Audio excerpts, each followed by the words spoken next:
The Discord poll has spoken, and you have decided, yes, that I should run the Miami livery for this Grand Prix.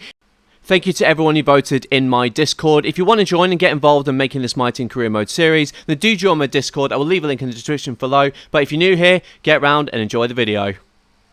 What's happening, everybody? It's Spark, and welcome to episode 5 of my Team Career Mode series. Today, we are in Miami, and this is a track that's gotten a lot of hype because of this is the new one. It was blagged a lot in the game, so I'm looking forward to doing it. If you're new around here, then obviously leave a like, and obviously hit that subscribe button if you want to get involved in making this series. And yes, we'd love to have you guys around. So just before we get on to this particular episode, I looked around what typical upgrades that I want to do. And as per your votes in the Discord, we're going to keep it to chassis as much as possible. There's still plenty of upgrades coming for, I hope, for the next round of Spain. So if I put them together on my last episode. If you haven't seen it, I'll leave a link to the top of the video here. But as of now, no real upgrades coming along. But we are going to set ourselves the Pirelli Hot Lap.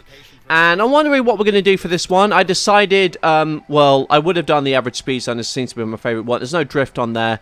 We're going to go with time attack for once, because that's something that I think the Mercedes AMG cars, they just feel so nice to drive. And guys, I know supercars feel a bit weird in this game in general, but I particularly like the Mercedes cars. And this was I think this is one was the basis for the current safety car. So we're going to go on board with our best time now and just see how we got on. Thinking generally how it feels, think about it this way, the amount of braking zones that you need, in terms of how much distance, it's practically doubled in a car, and it's a lot easier to just feel your way through the corners. Like, don't throw it in, you have to kind of glide your way through them. But anyway, we got the maximum time, we got the maximum bonus as well, so that's going to add to my driver acclaim, which I lost a lot of in my last episode in Imola, so that's not looking good from my perspective. And there's a little bit more cash as well to help with the funds of the team. And thankfully, looking at the forecast, it's going to be dry all throughout. Things we love to see on my Team Career Mode series. Because if it wasn't, I'd probably be spinalaring into the 23rd century. But what I do have to say is that during the practice sessions, the qualifying race simulation is just impossible. As you will see, I'm pretty much on the edge in terms of what I can get away with in terms of gliding the car around this corner. But I've lost so much time coming in the end. I lost over a second because it's just so awkward where to handle this thing. It's only good enough for 1 minute 30, so I had to quick practice everything just to make sure I got all the resource points. At least Piastri's managed to sort out our program himself. That's given us plenty of resource points to play with, as well as development boosts. So I'll have a think next week in terms of how much we can put. And there thankfully, we're on to level 5 now, thanks to the Pirelli Hot Lap boost that we got from completing that to the max. And we're not too far away from getting our next sponsor either, so things are looking good. It's going to be one of those races that you quietly do your objectives, not going to be expecting much, but I know in terms of upgrades you kind of wanted chassis, but I'm thinking with Baku coming up, I'll need an engine upgrade, because the AI are just ridiculous on the straights, and if you played the game you know what I mean. But the AI, they're so OP in terms of straight line speed and in the traction zone to a point where I literally just cannot keep up. So Cody's need to sort that out one way or another. But there we go. We're sussing all in our Miami drag and all that, which is exclusively to the drivers. The rest of the team have to make do with their regular kit because that's just not in the budget for us. I'm a terrible team manager. Well, we're going to go on to a quick preview of what I did for our best lap. Now this one, the car generally felt a lot better. I think in qualifying trim, you really do notice a difference in the car in terms of how you drive it, in terms of what you can and can't get away with. I think with engine power as well, there's probably the biggest difference. But actually through here, it's actually a lot faster than what I had last time. And as you come across the line, the backhand steps out on us a little bit. Well, that is probably the most awkward corner on this track. But we do a 28.9, which is a lot faster than what we managed in practice mode, which is okay. We've certainly got, and actually we got the fastest second sector time. We actually got purple in there, which means the rest of our lap is pretty rubbish.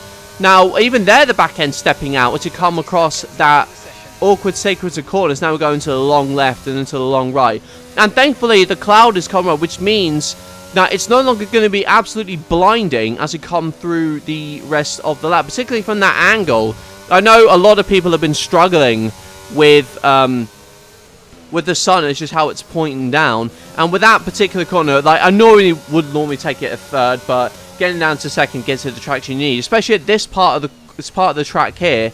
It's just nowhere near as blinding, which is good enough for me, but we make up a lot of time off that final sector, and we come across the final corner. It's going to be a 28.6 just, but is that going to be enough to get us through into Q2? Yes, it is. It's good enough for 13th place, and thankfully both myself and Piastri both get into the second qualifying round. We get ahead of Zhou Guan Yu, so we're going to beat him in the rivalry standings, but it's kind of where I expect it to be. But as of now, we're going to go around onto Q2, what's going to be my best lap here. Had to get it down a little bit further, which means it's going to ruin my time a little bit through this sequence of corners. But I think from this point, anything else is kind of a bonus. If I could get to within about 12 or 13, that would be relatively happy. But going through here, it's actually quite easy to be safe on the tyres. I think, frankly, with the way I drive, or that or the tyre wear, it's getting quite good. But we get that corner way too on, that long sweeping left-hander. We end up taking too much of the sausage curb, and that completely throws us off. This whole sector here with the DRS open probably would cost me about 3 or 4 tenths, probably even more. And to come down into the tight sector here. Now, this sector kind of feels like an eternity, and this chicane right here coming up, it's like America's answer to the Singapore Sling. And if you remember that old corner in the Singapore Grand Prix, which they got rid of because it was just causing so many accidents. But there we go, that wasn't too bad of a lap for us. As we come round to the final hairpin, things were pretty good. I think generally how I felt. Looks like we might out-qualify Piastri, but if it's anything like our time in Q1, and again the back end steps out, which means we're going to lose a tenth or so there. We come across the line. It's only a 28.8, so that's actually slower than what we did in Q1. At least we outdo Piastri, and it's 14th place for us in the Miami Grand Prix. But at least we out-qualify Zhou Guan Yu, and we are just under 4 tenths faster than our teammate Piastri. I think this track is a lot. I think I've definitely got the setup much better than I did last time in Imola. But anywho, we're going to go into the race and see what happens here. Home of the Miami Grand Prix. This exciting track circumnavigates the Hard Rock Stadium, home to the National Football League outfit, the Miami Dolphins. Sitting at the southeastern coast of Florida, the Miami International Autodrome has 19 corners and 3.36 miles of racing. It's a circuit designed to encourage close racing while meeting the highest safety standards. Either way, I'm sure it's one that will please the fans.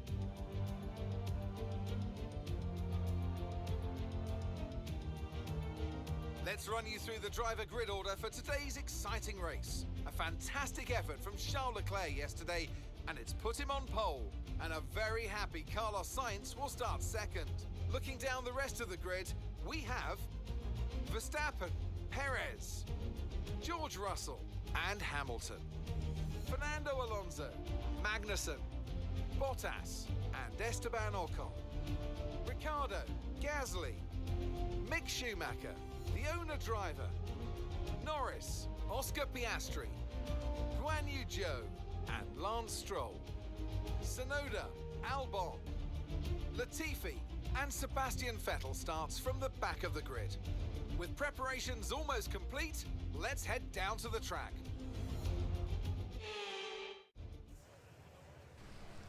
So there we go. Agreed, at least we're ahead of Zhou Guan Yu. In terms of fuel, we're going to put in a lap extra because unlike Australia, when we had to fuel save, we put in not nowhere near enough fuel. We're going to put in a lap extra just to make sure that all gets us way to the end without having to fuel save.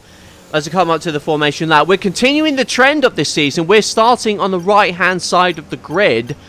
And that just seems to be the recurring thing. I always seem to qualify in an even number and always having to start on this end of the grid. At least we're ahead of Piastri coming into this particular round. And here we go. Hopefully we can get points this round. It's going to be an absolute hard job to do. But as we go, with 5 lights coming on, the Miami Grand Prix is underway. And that's a very touchy getaway from us. We lose the rear end almost. Schumacher gets away well ahead of us. Piastri gets well behind us as well. He's going to go to the inside. But no, we're going to do a very cautionary dive bomb into the first corner. And we're going to lose the back end somewhat. We have to back out. Otherwise, we're going to get on top of Ricciardo. But Pierre Gasly right behind us is about a tenth or so behind us in the AlphaTauri. We get a bit ahead of both him and Schumacher. So a decent start for us. We take it so easy with a car with fuel and with a car that's so hard to handle around these corners. All we have to do is just take it easy and just make sure we hit the pedal as hard as we can out of this corner. But this isn't hard enough because, as you'll see, Gasly is coming up to the overtakers, probably on this straight. What's he going to do as he comes around the long sweeping left-hander? He'll have an opportunity probably going into the left-hand corner. He goes round to the inside, but can we hold it around the outside on the first lap? There's everything to play for before things settle down. We're going to defend like crazy, and we keep the lead ahead of Gasly coming out into the right-hander. Now for the awkward chicane, you just have to take your time through it, especially on this first lap. There's no sense dive bombing when everyone in the field is so closely together. And now with this part of the corner, we're going to come out and things generally stabilised from there. But we still got Gasly on the back of us as it's coming into lap 3. Daniel Ricciardo is still about 8 tenths ahead of us, so as long as we stay with him through this section, we're going to have DRS on him, and thankfully we do. And as you'll see behind us, we've somewhat dropped Pierre Gasly, so we're going to be safe from him. I know we're not going to overtake Ricciardo coming into this corner, so we're going to use the DRS to save some energy, because as you know with the My Team cars, they go through energy so quickly on this game. So you have to do whatever you can to just save whatever little bit of energy that you can, because you'll need it when it comes to defending or attacking, because I think the McLaren is slightly ahead of us. As you know, they're not ahead of us, but they're being driven so well, and I think our car... Actually, no, I tell a lie. Our car's about 3rd or 4th at your best, but the reality is so much different, because I just can't keep up with the guys ahead of me. And here we go into the end of lap 3. We got DRS again on Daniel Ricciardo, but he's, I think, got DRS on the Haas of... I think it's Kevin Magnussen ahead of us. We're just going to use that time to save a little bit of energy, and that's coming up to the end of lap 4. Then that's the corner when I'm so afraid of losing it. You have to be so gentle whenever you apply the throttle. And, oh, let's see what's happening here. Piastri's in the pits again. So it looks like he must have had damage or somewhat. Let's see what's he actually doing. Piastri is coming into the pits. And, oh, that is such a shame. It looks like he's gotten damage yet again. And yeah, our front wings come out. So once I looked on the replay, I couldn't quite find what the cause was. But Piastri having yet another mare compared to... I think this is another Australia, where both he and Ricciardo basically had civil war with each other, and he had to come in after his first stop, and that dropped him all the way down to the back. And it's the same story with Oscar Piastri, which is such a shame. But as for us, we're staying with Ricciardo. Gasly is dropped back by about 2 seconds from us, and we're staying with the McLaren just to feed off of his toe and his DRS, just so we can make sure we... Oh, and look at the time we gained through that Singapore Sling S corner. I don't know what to call the corner, but we're going to go right on the back of Ricciardo, and he gets so much... Did you see how much traction he got throughout the back of there? It's so much to a point we just cannot keep up. And Ricciardo comes down. We're going to almost feint an overtake here to the inside. He has to cover the inside, which is going to give us the right line that we need to coming out of the hairpin. And this is the corner I was so afraid of. But we're right on the back of Ricciardo. We're going to come down to the main straight with DRS open. He's going to cover the inside. We're going to go to the outside. Can we make this move work on the McLaren? We go round into the vertical and we sweep right round the outside. And that's us one step closer to the points. Ricciardo, we chop him off, coming out the long right-hander, and there we go. The McLaren's not giving up easily. He's right on the back of us, into the left, onto the right, and the McLaren's staying with us as we come around the long sweeping left-hander. But that's an overtake that we definitely needed to make, considering we're so far ahead of Zhou Guan Yu in terms of our rivalry. But at the same time, we're doing really well in terms of saving our tyres, only 16-17%, but we're not taking so much out of them, because especially through corners like this, like you see we go a little bit wide here, we just have to make sure the car stays on the road, because this car is very tricky to drive. I'd rather not... if I can find a way to get the tyre life done and make sure we get through, it's the...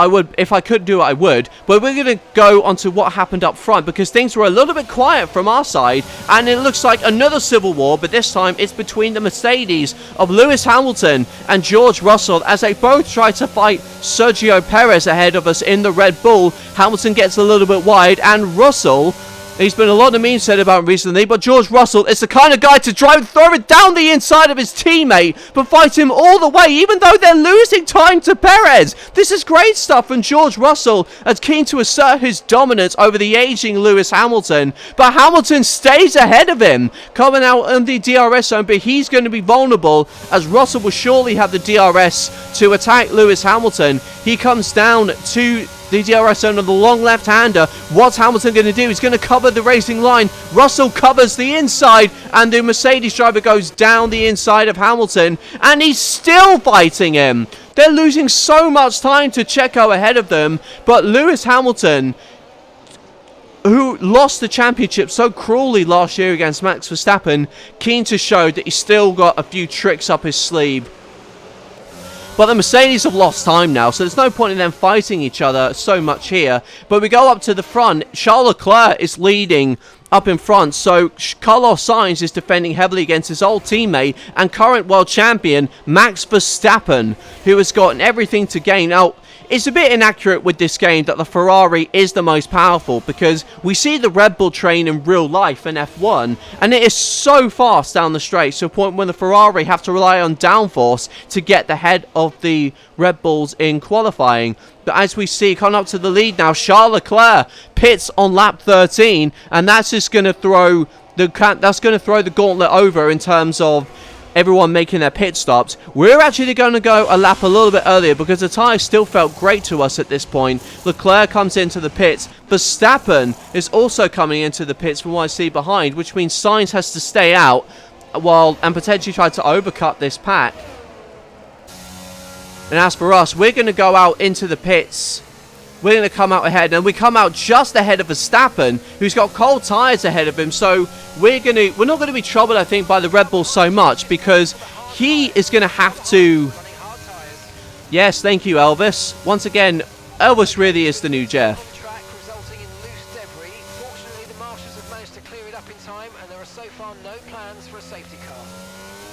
To be fair, a safety car might actually would help us. If we lose the back end, we cleared Verstappen ahead of us, but we see Esteban Ocon. The gap between us and him at the front of the at the beginning of the lap was about 4 seconds, but now it's dropped to about 2.5. So I wonder what's happened to Esteban Ocon.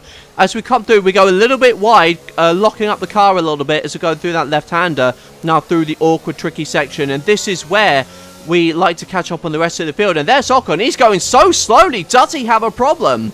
He's dropping off ages from Charles Leclerc, which means that obviously Leclerc's going to do brilliantly in terms of retaining the lead. But for us, we're going to have DRS and Ocon. And can we possibly overtake him before our pit stop? Ocon will surely have to come in at the end of his stop as well, at the end of this lap as well, rather. So we're going to go down. We're going to take things easy coming into the left-hander.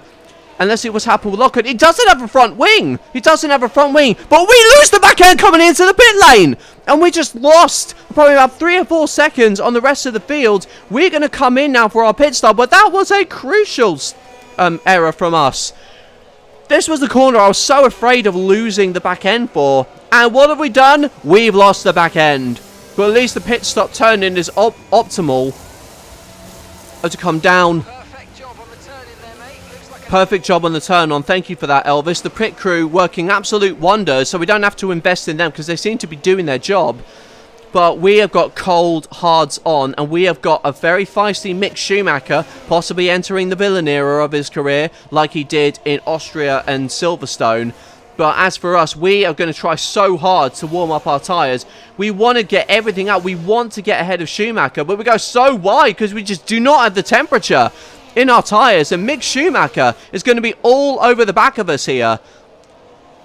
What do we do as we come round to the straight? We got our tyres more or less warmed up, but we got about 4 tenths ahead of Schumacher, and with DRS ahead, with DRS for Schumacher, he's going to come up ahead of us to come round. He goes down to the inside. Could we possibly lose a position to the Haas? What's it going to do? He locks up. He locks up, and that means we can gained the position back ahead of Schumacher before on lap 15. That puts us into 10th place. So as of yet, we are in the points. Ocon obviously had to change his front wing, which means he's dropped all the way back behind Mick. So that means we've got the Alpines to fend off. I think the Alpine is just ahead of the Haas in terms of pace, but this is going quite well for us. Us in 10th place, we potentially could score some points. Now, so can we stay ahead of the Alpine and the Haas? As you see in front, Mercedes civil war once again resumes between Lewis Hamilton and George Russell, and Hamilton covers the inside, and what do they do? Oh, was that a little bit of contact there between the Mercedes? It's almost like Russell's car went into the side of Hamilton's, but now with Russell ahead, he's not going to have the DRS. Hamilton's going to come back at him, it seems. Is Russell going to be able to keep the position? Hamilton goes round to the outside, but George Russell manages to stay ahead of Lewis Hamilton. So that, I think you're going to have to calm down here, boys, because Checo is getting right away from you. As we see ahead, another civil war goes on between the two McLarens now. Lando versus Ricciardo. Now, these two have been vying for supremacy within the McLaren team. In real life, Ricciardo is struggling, but for some reason, the McLaren doesn't have the DRS open. Now he's got the DRS open, but these two fighting tooth and nail, just like the Mercedes ahead of them. I think it's Ricciardo right now, just ahead of Norris as we come round the sort of cafe section. Now into the Singapore Sling. No, that's what I'm just going to call it now, the Singapore Sling. Now that we've got... It's Lando trying to get ahead of Ricciardo as here we come into the long straight just before the next DRS zone. What can Lando do to overtake his teammate Ricciardo? And everyone's get the feeling that this guy's days may be numbered at McLaren, at least. Certainly not in Formula 1, I hope. Lando goes down to the outside and he turns in almost out, and a little bit of contact again between two other teams. So the McLaren's fighting each other, the Mercedes getting caught up with each other. It's a dogfight of epic proportions as Norris is now DRS ahead, and that thing is going to see the move. But he goes a little bit deep, but it doesn't look like Ricciardo is going to be able to make the move stick. So there we have it, folks. A retirement, probably... Oh, and that's Charles Leclerc. Charles Leclerc has his engines blown up in typical Ferrari fashion. That's the end of the race for the championship leader.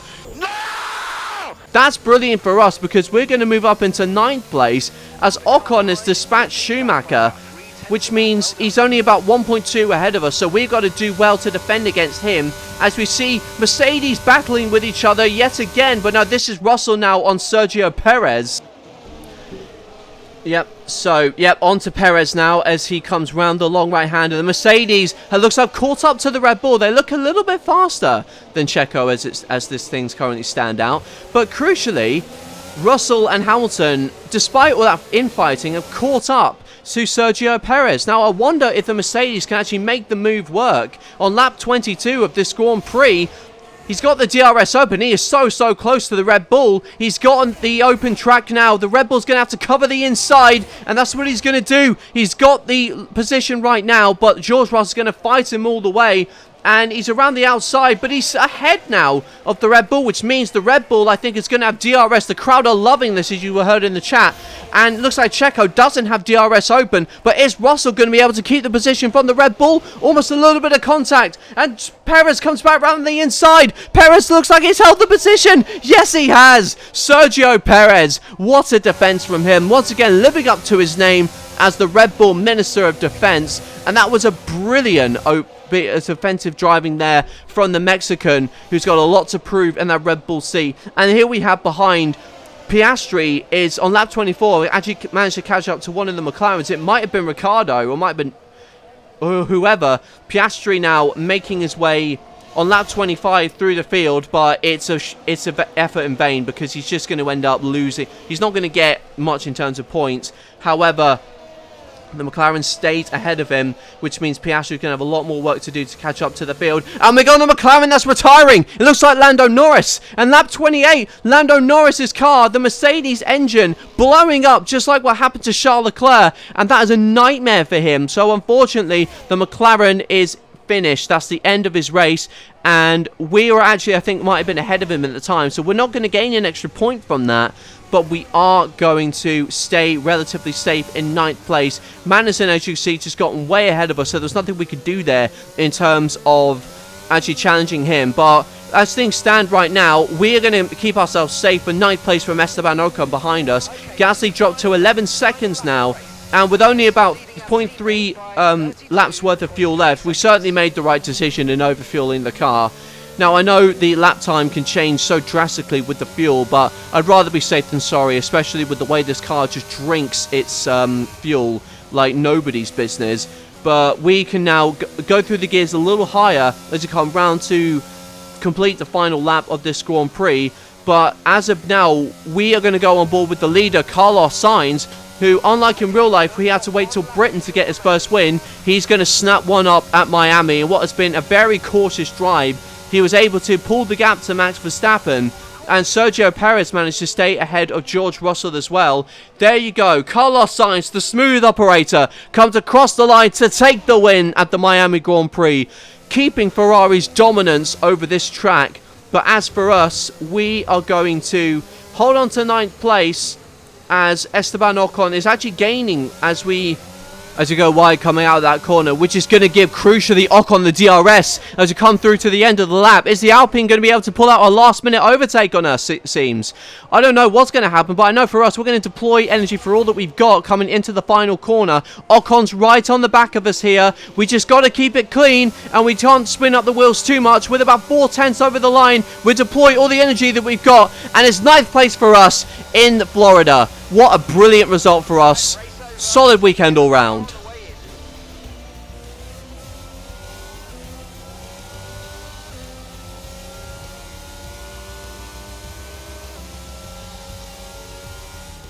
They've done it then. A truly magnificent win here at the Miami International Autodrome.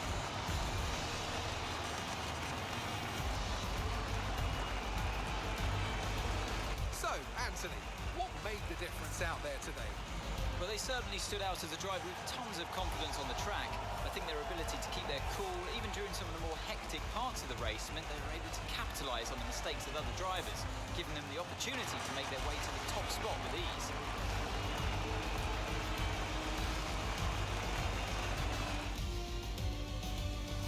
Here come our winners now, a thrilling race and a tremendous effort by Ferrari. Their history is well known, so it's no surprise to fans the world over to see them come out on top once again. Nice to know they didn't bottle it on the one side of the garage at least. As you can tell, I only got around to recording this bit just after the French Grand Prix, so yeah, a horrid result. But within our own series, Ferrari are dominant, so at least I'll always have that. If there's any doubts of Ferrari, they can just look to my mighty and career mode and just see how dominant they've been. That's 5 wins on the trot for the Scuderia. But for us, that's another point score. 9th place, which is very, very strong for us. And we comfortably beat our rival Zhou Guan Yu. And Esteban Ocon, we just held on. There was about 2/10 the gap, but we're about 40 seconds off the leaders. So we still have a lot to catch up with for this car. Let's see, so Ricciardo actually dropped to the back. Latifi dropped to the back as well. But Piastri as well, a victim of contact, but just could not do anything to make up for the race. So that's such a shame for him. But nevertheless, that team acclaim for us just keeps on going up. Just keeps on going up. And we're not far off before getting our 3rd sponsor. So all things are looking quite good for us. So Miami was a good weekend for us. We obviously get the sponsor score as well because, well, it's just completing all practice programs. I did damage a little bit in the practice, but that's the way the damage payout works is complete rubbish because I did very little damage to myself, and it's it's more money is one from Piastri in that way. So not quite happy with the way that worked out. But nevertheless, for us guys, we're going to end this episode right here. I think for next episode, I don't think I'm going to have time to get the poll done because I just want to get this next one up so I can keep on track with my upload schedule. So next episode will be coming pretty quickly, I hope. And this one's a little bit longer than what I normally plan. There's just a little bit more going on from outside the races to decide what the stories are going to be. So guys, if you like this episode, then obviously leave a like and subscribe. Leave a comment as well. And be sure to join my Discord just to get your part in making this series as I feel about what livery I want next time. But thank you guys so much for watching. I've been Spark, and I'll see you guys next time out in Spain. Bye-bye.